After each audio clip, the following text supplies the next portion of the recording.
మహబూబాబాద్ జిల్లా గార్ల మండలం సీతంపేట గ్రామ రామాలయంలో అత్యంత వైభవపేతంగా గోధరంగనాథులను మొదట ఆలయ అర్చకులు పంచామృతాలతో అభిషేకాలు, వివిధ పూలతో అలంకరించి పూజలు చేసి అనంతరం కళ్యాణం నిర్వహించారు. ఈ సందర్భంగా ఆలయ అర్చకులు మాట్లాడుతూ ధనుర్మాసానికే మరో పేరు శ్రీవ్రతం అంటారని, ఈ వ్రతాన్ని గోదాదేవి ఆచరించి ఆ యొక్క రంగనాథుని అనుగ్రహం పొంది ఈ భోగి పర్వదినాన ఆ స్వామివారిని కళ్యాణం చేసుకుందని, కనుక ఈ ధనుర్మాస వ్రతాన్ని ఎవరైతే ఆచరిస్తారో వారికి తప్పకుండా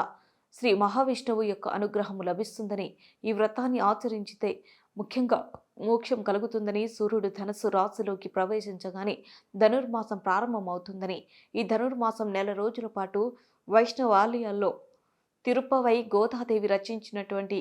పాసురాలను పఠించడం జరుగుతుందని, భోగి పర్వదినాన గోదా రంగనాథుల కళ్యాణం నిర్వహించడం జరుగుతుందని తెలిపారు.